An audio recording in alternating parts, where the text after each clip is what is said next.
कधीच नाही चुकणार तुमचे फेवरेट टीव्ही शोज झी5 सोबत, तेही एकदम फ्री।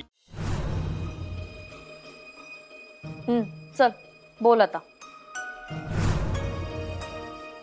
बोल। टीचर मॅडम, मी तुम्हाला आधीच सांगितलेलं, मी जे काही सांगेल ते फक्त तू मला एकट्यातच सांगणार। बजरंग, हे बघ, माझा वेळ वाया घालवू नकोस, मुद्द्याचं बोल। काय मुद्द्याचं बोलू? हा, म्हणजे माझ्याकडनं समज वदवून घेणार आणि हे समज तुम्ही रेकॉर्ड करणार, हाच प्लॅन आहे ना तुमचा? माझा काही प्लॅन वगैरे नाहीये, मला फक्त खरं हवंय आता। ठीक आहे ना, सांगतो ना मी। या ताईंना जायला सांगा मग। त्यांना थांबू दे, ते तू बोल। मग मी आपण काही सांगत नसतो। हे बघ बजरंग, वहिनी, मी थांबते बाहेर, आणि काही वाटलं तर मला फोन करा, आम्ही बाहेरच आहोत। ठीक आहे।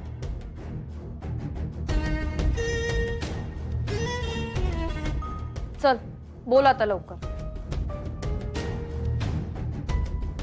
सांगतो, पण माझी एक अट आहे।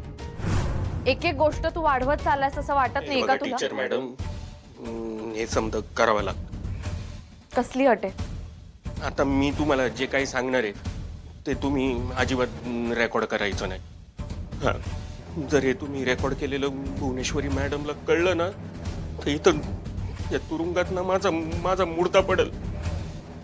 तुम्ही हे रेकॉर्ड करायचं नाही। तुम्हाला तुम्हाला तुम्हाला दाखले सरकारांची शपथ। अहो टीचर मॅडम, बाप ठीक आहे ठीक आहे ठीक आहे, हे बघ, केलाय मी फोन बंद, नाही करणार मी रेकॉर्डिंग। बोल, चल, मी आता शेवटचं विचारते तुला, मला लवकर सांग, भुवनेश्वरी मॅडमनीच तुला बाहेर काढलं होतं ना?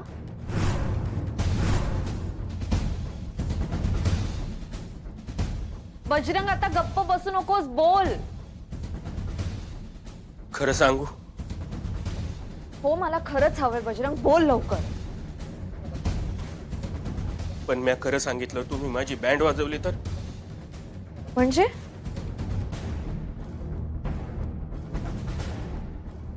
त्या भुवनेश्वरी मॅडम लय डेंजर आहे। हे बघ, तू घाबरू नकोस, मागे हटू नकोस, खरं बोल आता, सांग लवकर, भुवनेश्वरी मॅडमनीच तुला बाहेर काढलं होतं ना? वय, भुवनेश्वरी मॅडमनीच मला जेलाबाहेर काढले।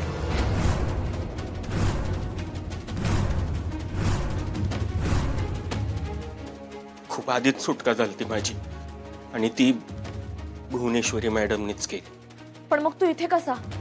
मी मोठ्या जेलात होतो, पण या समजा मॅटर मध्ये मग टाकलं सरकार आले, म्हणून मला टेम्पररी इथं आणलं।